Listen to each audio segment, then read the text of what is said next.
address can be outlined by three basic questions. What is your problem? That's what we're talking about, investigation. What does God say about your problem? Call that interpretation. And then what does God say to do about your problem? We might call that implementation, right? So those three are just bread and butter. That's what we're after here.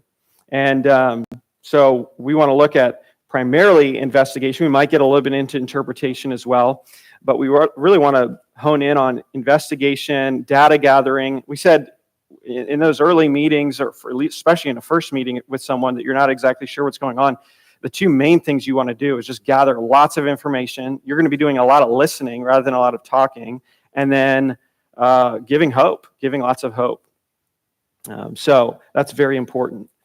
So for this material, like even these others, especially in these eyes, I'm drawing on a lot of prior material that's been really well thought out on this, and I'm just kind of compiling it into my own little way of presenting it. But much of this is borrowed material, just to put that out there, from either syllabuses of mine or others' books that I've gleaned from, and just kind of pulling these together for us. So much of this material is not original to me. But it's helpful. So investigation, gathering information about the person, their situation. Really, if I'm going to meet with someone in a more formal way, that first meeting, I'm just going to tell them up front, hey, I'm just going to be asking lots of questions and listening a lot and trying to take notes and understand the situation well. And so just to give them an expectation of that. Of course, there is a give and take. It's in interacting and counseling, but especially at first, we don't want to speak too quickly to give answers before we understand the situation. So I think that just puts people at ease, lets them kind of share what the problems are. So let's ask the first question: why gather data? Why gather data? And for this, I want us to turn to Proverbs 18. We get a lot of mileage out of this chapter when it comes to this step here. In Proverbs 18. There's really three key verses that we want to focus upon for gathering data. And the first is in verse 13, Proverbs 18:13. It says this: if one gives an answer before he hears, it is his folly and shame. If one gives an answer before he hears, it is his folly and shame. So before you hear, if you just start spouting off things, I know what your situation, then you're very liable to misunderstand the situation or at least all the details, and it will be foolish to do so. Another verse is verse 15. An intelligent heart acquires knowledge, and the ear of the wise seeks knowledge. So if you're wise, you want knowledge. You want to acquire what's going on. What is the situation? Let me get all sides of the situation. That's what's relevant in verse 17. The one who states his case first seems right until the other comes and examines him. Example after example could be multiplied here. Think of like with kids, right? Something happens and one kid says like, oh yeah, they did this. And you're like, oh wow, that sounds really bad. Then you talk to the other one and they're like, well, yeah, because they did this to me. And you're like, oh, that's some interesting, relevant information. That's kind of changes the dynamic. Or in a marriage. If you just met with one and you don't have the side of the other, then you may get skewed because we're by nature, this is back to the heart, we're self-favoring, right? We're self-favoring. We're gonna put ourselves in the best light possible. So this is another reason to consider both sides as well. One person kind of summarized these three verses, 13, 15, and 17, by saying, listen for the facts, verse 13, listen actively for facts, verse 15, listen actively for all the facts, verse 17. Okay, so listen for the facts, listen actively for facts, and listen actively for all the facts. Listen to, some of this is just common sense, but listen to John 7, starting in verse 50. This is the context of the people's opposition to Jesus, and here Nicodemus in verse 50, who had gone to him before and who was one of them, said to them, does our law judge a man without first giving him a hearing and learning what he does? What Nicodemus is trying to say is, hey, don't we have to gather some more information here? Don't we need to give this guy a hearing, figure out what the details are before we make a decision? And that's just the principle that's just understood. Why else do we need to gather data? Why else do we need to gather data? Well, 1 Thessalonians 5, verse 14 would tell us that there are different categories of people we might encounter. 1 Thessalonians 5:14 says, "And we urge you, brothers, admonish the idle, encourage the faint-hearted, help the weak, be patient with them all." So, yeah, who are you dealing with here? And notice how you're to be patient with all of them, but there's somewhat of a slight different approach to each of these categories of people. How do you know what situation they're in unless you've gathered relevant data? And to know what's going on there. We said, like, to a hammer, everything looks like a nail, it's like our thing here, but different. And so we want to make sure we gather the right relevant information. Another example, that we've kind of talked about this, what's another biblical example of not gathering enough data and misinterpreting the situation and thus giving poor counsel?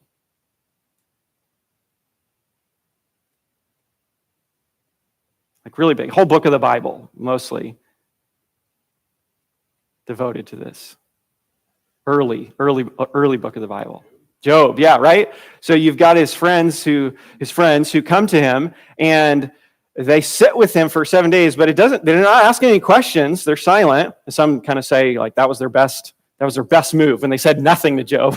And then they start opening their mouths. And we've already talked about how Job is such a profound book as far as the wisdom of God, the fear of God, and really how you have the best of the best in these three categories, these three fields of really a historian in Eliphaz, a scientist in Bildad, and a philosopher theologian in Zophar. And they're basically the best of the best in their fields, offering human wisdom. And they're saying, Job, we know your situation. We get it. And this is the situation. This is what's going on in your life. And yet none of them gets it right. Now they say some true things, but they apply it wrongly, so it's wrong. And so they haven't gathered relevant data, and they do great harm to Job in the process. And at the end, or at the middle, like chapter 28, Job says, where can wisdom be found? Well, the fear of Yahweh is the beginning of wisdom. And so unless you start with God, unless you start with his revelation, you cannot know for certain what's really going on in a person's situation. So Job is about the ultimate argument for epistemology, how we know what we know. We know what we know for certain because God reveals it to us. And so also another reason why we have to counsel from God's word and not just from secular theories. So they rely on human wisdom, not divine wisdom, and they don't listen, and so they become terrible counselors. So much so that, listen to what Job 19 says. Job 19, verse 1 to 3. Then Job answered and said, "How long will you torment me and break me in pieces with words? These 10 times you have cast reproach upon me, and you are not ashamed to wrong me. And even if it be true that I have erred, my error remains with myself." And so he's like, you guys are just assaulting me here. And so does great damage. Here's another passage, Jeremiah 6, verse 14. It says, "They have healed the wound of my people lightly, saying, 'Peace, peace,' when there is no peace." So they're contradicting Jeremiah's message. And so here's another danger of in this case, they did have the knowledge because Jeremiah told them, but they were rejecting it. But nevertheless, they were misdiagnosing the issues and therefore giving bad counsel. So it won't only help the one you're counseling know more, but it will often, gathering relevant data will of course help you if you're trying to help someone else to know the situation rightly, but it's also going to help the person who you're trying to help because maybe they're confused about what the issue is, like our silly video. And as you ask more questions and they just start revealing more of what's going on, they come to a realization of, wait a minute, yeah, they're learning about themselves as you're drawing them out and asking questions about the situation, helping frame it even in how you're seeking to understand the situation. Really, many people don't think that deeply about their problems. They think on a kind of a surface level plane. And so asking more questions and drawing out the heart helps them to realize, oh, wow, this goes deeper than I realized. or this is why I'm doing what I'm doing. I think a lot of us initially, we don't realize how things are connected to one another. And so someone who can kind of draw us out, objectively kind of gather some data and then lay it out in an understandable way can be very helpful for us to understand our situation better.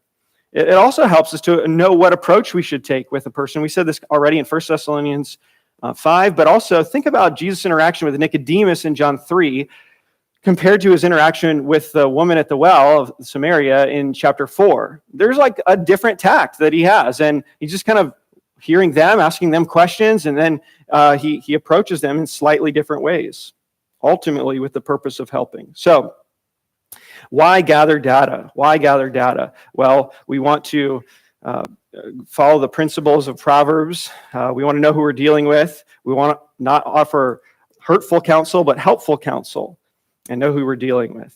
Any other things that you might throw in there, maybe we didn't cover, that would say, why gather data? Why is this significant?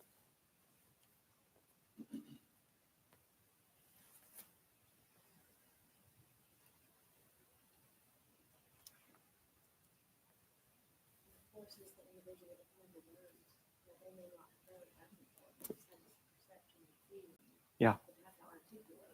Yep. Yeah. So yeah, having to put it into words for the person who's struggling is very helpful, and they maybe realize that they can't. And so that's going to be helpful as well in trying to help them and draw them out. So absolutely.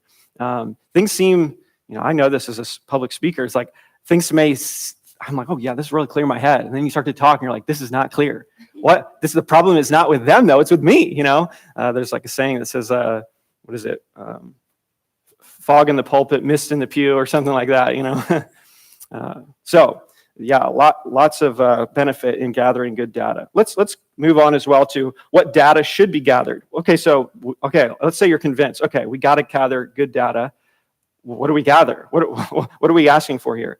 And I'm going to use an acronym that many have used that just kind of summarizes big categories of things you want to learn about in a situation that would be relevant. And it's the acronym PREACH, P-R-E-A-C-H. Also, let me just say, there's a lot of information I'm going to give you in this. So if you'd rather not take notes and try and grab all this, I will happily send you notes on this. So if that puts you at ease to just take it in. So preach. So P stands for physical questions. So you want to know, like, okay, tell me about your sleep. Are you sleeping? And because there are significant issues that come if you're not sleeping. I think certain things of psychosis are because of hallucinations because you're not sleeping. So sleep patterns, medications that someone might be on that might be affecting them and having an impact. Diet, what kind of diet? Exercise or activity level. That's going to have an impact. I mean, I think we all know this, that if you're just sedentary, it just has an impact on you versus if you're having some level of exercise, it just has a good impact upon you and dealing with just those low level kind of stress. Illnesses, health problems, even how much coffee a person drinks, right? There might be issues coming with that, stimulants in that way, or how much screen time do you have, right? There's a lot of research coming out now that is showing there's a book that just came out called The Anxious Generation, and it's talking about the effect that this is having upon people. We are guinea pigs, right? Tony Reinke has done a lot of good writing on this technology and 12 ways your phone is changing you and all these things. And by and large, our generation just has not thought about this. We've just we're the guinea pigs just taking it in. And there's been more and more people over the last 10 years who have been doing a lot of thinking, a lot of Christians as well, and saying like, okay, we need to give more thought to this. I just saw, I'm getting off task here, but I just saw some state that was trying to legislate that you could not have a phone, a smartphone in school. It's like, that would be great. That'd be phenomenal, but who knows if it'll pass. So I didn't have a smartphone in school. But then again, I'm the birth of the iPhone generation. So fee, that would be like a Greek letter that sounds with peace. I'm crossing languages. P, physical. R, resources and relationships. Wayne Mack says the resources that the counselee has at his or her disposal. That's what we mean here. And so the obvious one, the first and most obvious one would be spiritual resources. So here's where you want to figure out the question, is this person a genuine Christian? Have they been regenerated? Because if they're not, then they don't have the resources that Christians would have to grow and change in a lasting way. Yes, we've already said this, people can change, but not all change is sanctification. Not all change is God glorifying, right? People get skinnier, people go on diets, people get stronger, people stop smoking or doing whatever. That's not God glorifying change. And so do they have spiritual resources? Are they saved? You want to ask these questions. And also, maybe they say, oh yeah, I'm a Christian, but you want to ask more than just, are you a Christian? You say, well, tell me about your testimony. Tell me about your understanding of the gospel and understand those things, because maybe they think they're a Christian, but they're not, right? They've just never been genuinely converted. And that's going to be significant of who we're dealing with. Of course, we'll meet with someone who's not a Christian, and just say, hey, this is really your biggest need, but let's keep talking about these other things and just keep bringing it back to that. So are they a believer? Then let's just say they are a believer. What kind of believer are they? Are they mature? Are they immature? Are they new believer? Are they seasoned believer? That's going to kind of change somewhat. If they're a very mature believer, they have a lot of knowledge, but they're not putting it into practice, then maybe your instruction is going to be less on instruction as to informing them of what they should know, but rather exhorting them and practically helping them to put into practice what they have not been doing, right? So just because you have a lot of head knowledge doesn't mean you're mature spiritually. Putting your knowledge into practice means you're mature. And so that's helpful to know as well. What kind of resources? I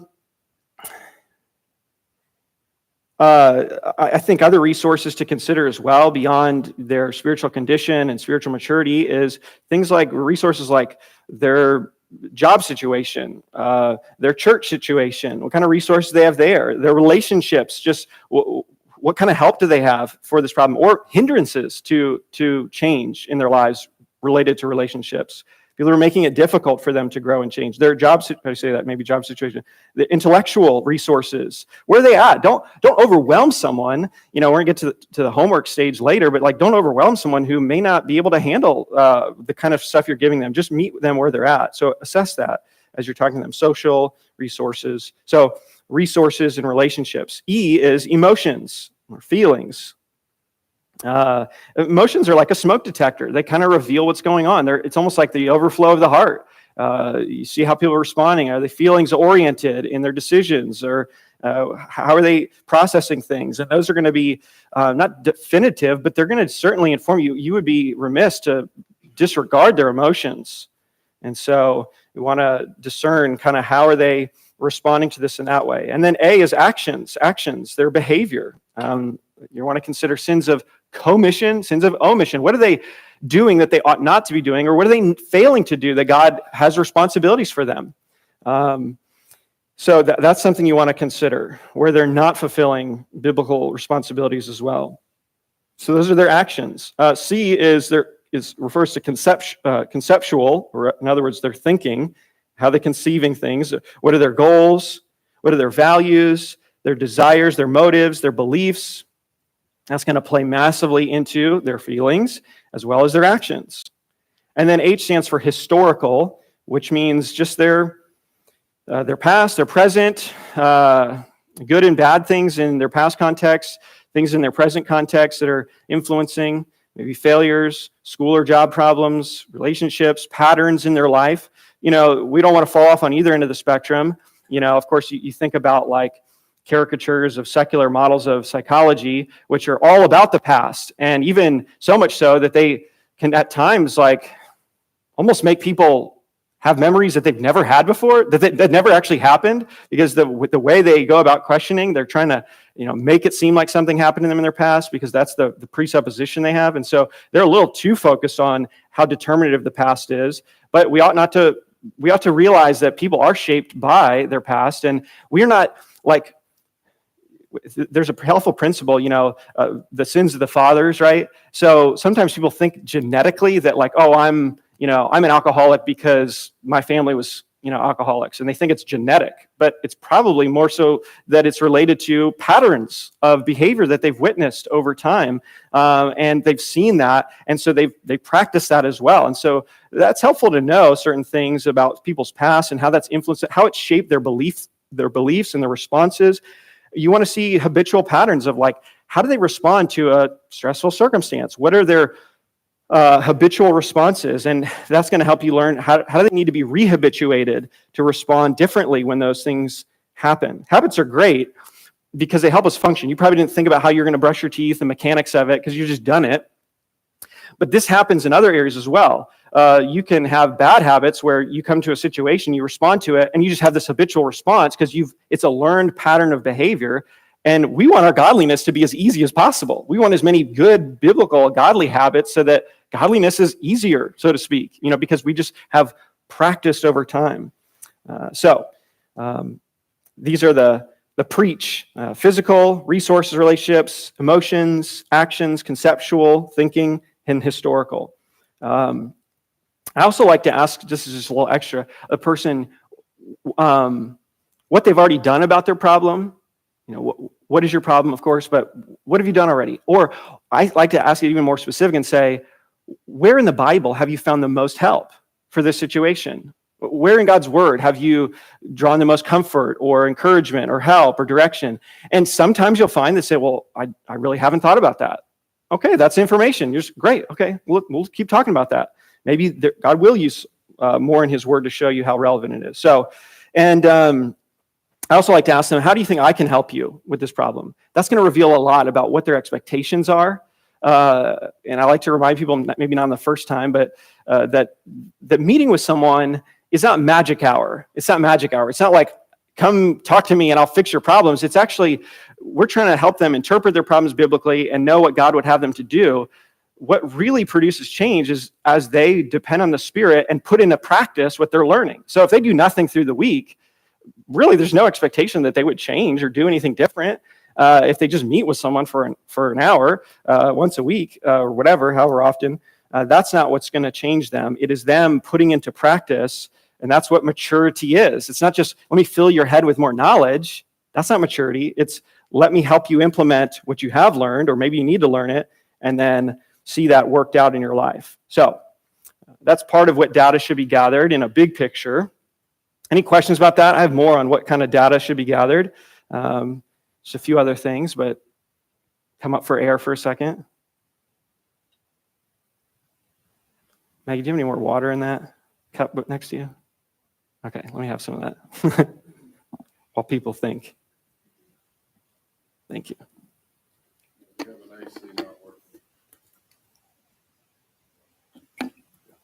Relevant data to our situation here. Yeah, physical. We're like, oh. yeah, you're doing great. A couple other things, verbal data and visual data. So verbal data, obviously, not only you're looking for what is said, you're trying to hear what they're saying, but also how they're saying it, right? Because that's significant. Say you have a married couple in here, and they're telling you about their situation, and he says something that's accurate and true, but he's big eye roll. You're like, oh, okay, that's interesting. How did he say that? So that's going to help you understand the situation. But visual data, and sometimes counselors call this halo data. You think, why halo data? Probably because halo is like over your head, and it's just like visual aids. And so you're saying, well, like you want to take in. Now, this can easily be misinterpreted, but it's also relevant because you're just trying to see what's their demeanor, how they carry themselves. And it comes in two ways: nonverbal communication, it's like, or the manner that they speak, the tone that they have, and also what they won't talk about. Those things are visual in a way. Here's a list someone else gave. Just think about nonverbal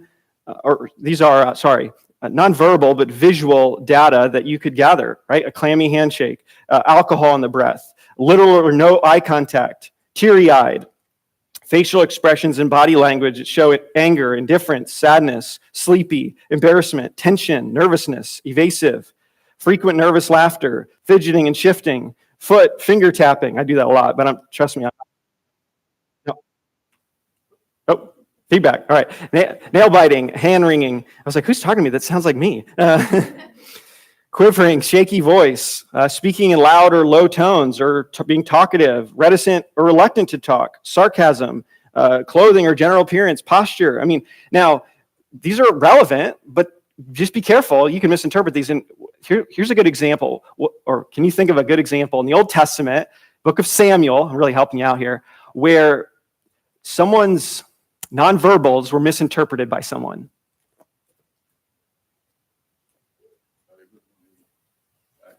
Oh, yeah, that's another good one. Yeah, right? So, he's acting. I was thinking of Hannah, right? Hannah's praying, and Eli's like, oh, she must be drunk, right? Well, that was a wrong interpretation. So, within reason, keep that in mind. But at the same time, you might be learning things about them that you just want to take note of and say, that's interesting. That's noteworthy, but maybe I don't have enough to understand it yet. So just, take it all in. So that's visual and verbal. That's what should be gathered. You could say more about that, but we've looked at why gather data, what should be gathered, and then how should you gather data? How should you gather data? And obviously, there's a number of ways to do this, and it should be ongoing. I'll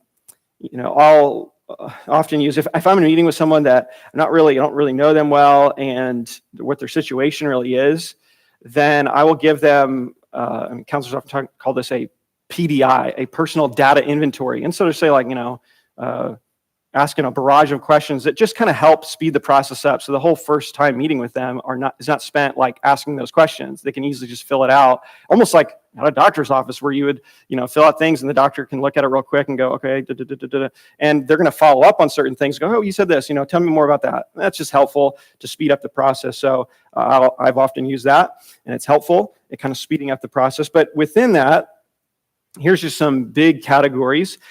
One is extensive questioning, and one is intensive questioning.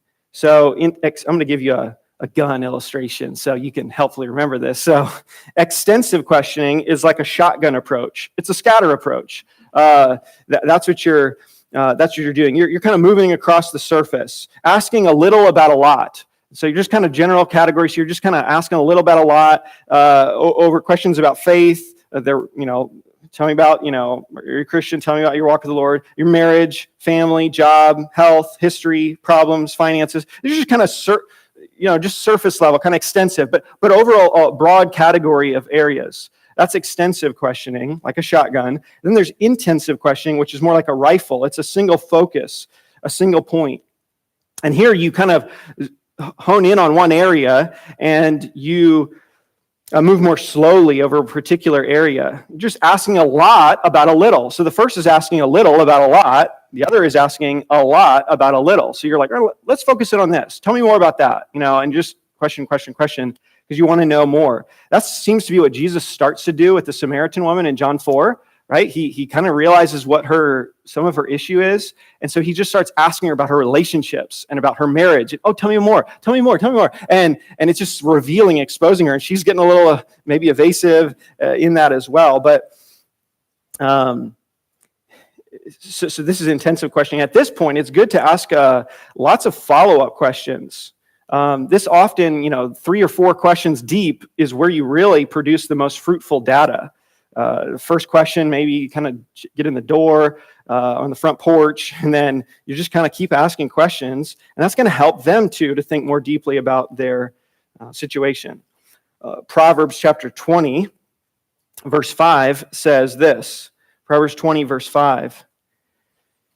The purpose in a man's heart is like deep water, but a man of understanding will draw it out. So think, purpose, intentions, what's really going on. It's like a deep water. You look and you can't quite see the bottom. It's hard to tell. But a man of understanding who can ask good questions, who can draw them out, he's going to draw out the purposes of the heart. How's he going to draw out the purposes of the heart, which the person themselves may not know? Well, by asking good questions and following up and going extensive, intensive. And so those are big categories. So the rifle approach, asking a lot about a little, and then the rifle approach, kind of zooming in on an area and asking a lot about, what do we say? Yeah, a lot about a little. Yeah, that's right. That's it. So that's the intensive, extensive. Any questions about that?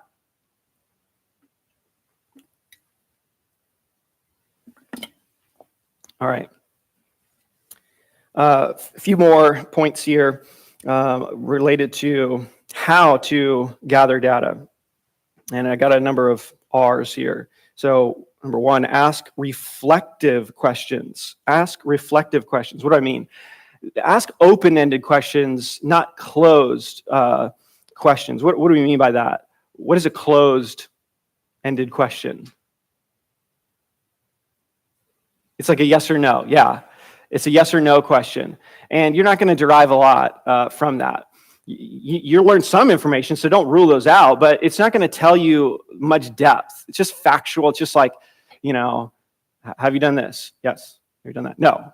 What do you but an open-ended question is going to make them think more. It's not going to allow them to have a yes or no answer. This is especially great with teenagers who are learning to communicate, right? If you ask a lot of closed-ended questions, yes or no, it's going to be a difficult conversation. But if you focus on like more open-ended, they've got to think, they've got to put together a response. And so that's much more helpful. It promotes more reflection by the person. That's what I call a reflective question. Here's some examples. Wayne Mack gives a few of these. He says, here's a closed-ended question. Do you want to get married? Yes or no, right? Open-ended. What are your thoughts about marriage? Can you see how like that's going to derive a lot more fruitful data for you about what they think about this? Closed-ended. Do you love your wife? Yes. Like, what is he going to say in the meeting? Like, no. Okay, great. 99% of the times they say yes. Okay, here's an open-ended question. In what ways do you demonstrate sacrificial love to your wife? Oh, okay. All right. I was listening to Stuart Scott on the one Care of Souls podcast, and he was talking to Adam Tyson about how when he wrote the book, The Exemplary Husband, which is phenomenal, he says in chapter 1, he kind of talks about his journey. He says there was this one moment he was serving, he was a pastor, and he's like, man, I thought I worked hard at the church, and I love my wife, and I told her I loved her all the time, and yet, I was just very selfish with my time, when I get home and things like that, and not helping with my wife around the home. And he said, my wife asked me at one time, or she said, like, you're just acting very selfishly. He's like, what? Are you kidding? I work so hard. I tell you I love you. And she said to him, this killed me. He said, she asked me, what ways do you love me sacrificially? Not when it's convenient for you, but going out of the way to sacrificially love me. And he was like, there's all kinds. And he's like, it was like a Google search where it's like searching. And then it goes, no results found. And he's like, and I had nothing. And he's like, and I went back and I spent some time with the Lord. And I'm like, surely I'm just forgetting. And he's like, literally nothing. I did nothing here. Like no sacrifice, always convenient for me. And it was very convicting. And he just says, the Lord convicted me greatly. It was a big turning point for him in his life. And so can you see how he could have easily been asked by someone, or she could have said to him, do you love me? He was, yes, of course. I tell you every day. But then how do you love me sacrificially, Scott, or Stuart Scott, and he's like, well, I'm sure I do. It's like, and so that's just so much more helpful. Okay. Do you love her? Here's another one. Are you satisfied with your job? Or how about an open-ended version of that? What do you like or dislike about your job? Closed-ended. Do you get along with your parents? Open-ended. What kind of relationship do you have with your parents? So you can see, you can do this in a lot of ways. So generally, Wayne Mack says this, what questions produce much more information than why questions, which will often receive only the answer. So it's fine to ask why questions, but it's much better to ask what questions and keep it going. So ask reflective questions, number one. Ask repeated questions. Follow up with another question to understand more fully. Don't just stop after one. Okay, that's interesting, but say, oh, okay, tell me more about that. Or, explain, what do you mean by that? People use terms all the time, and you may think what their definition is, but say, well, when you say this, what do you mean by that? What do you mean by that? And that's going to help you understand better what they're thinking. You don't want to be working from different dictionaries. So ask follow-up. Or you could also say this is what it sounds like is going on. Would you agree with that? Would you agree with that assessment? And maybe that gives them opportunity to say, yeah, that's really spot. Or they say, well, no, that's not what I meant. What I'm saying is this. And you're like, oh, okay. And then you kind of listen a little more, ask more questions. Then you might say, okay, so it sounds like you're saying this. This is the situation. Is that correct? And so you're just asking more questions, even to help them see that you're understanding what they're saying. So that's very helpful. Repeated questions. Ask relevant questions. Avoid general fuzzy questions, that aren't really related to the issue. How was your week? Is not very good. Stuart Scott says this: we sin in the specific and concrete. So ask questions in the specific and concrete. Trying to avoid fuzzy land. Make sure your questions go somewhere. They have a point, and try not to get sidetracked with rabbit trails. And don't ask questions just to satisfy your curiosity. If it's not relevant, you don't need to know it. Don't just gather what's relevant. Ask revealing questions. The heart is revealed by one's words, right? Jesus says in Matthew 12:34 and 36, out of the overflow of the heart, the mouth speaks. The mouth speaks. So when people say, I didn't mean to say that, what they really mean is, I didn't mean for you to hear that, right? Because if they said it, it's telling you something about their heart, right? It is the tattletale on the heart, your mouth is. So what we say, what we don't say, how we say it, it's just telling us what we value, what we're thinking about, what's on our minds. And so I gave you a whole bunch of heart questions, to get at the heart in a different session. So you have those. If you want me to dig those back up, I can give them to you. I just don't want to spend all our time going through those again. But we talked about just probably 15 different heart-related questions to get out what's going on. So ask revealing questions about the heart. So these are some good ways to ask questions. All right, I've got one little section here. We got 4 minutes. Any questions on these or comments that you might have or follow-ups?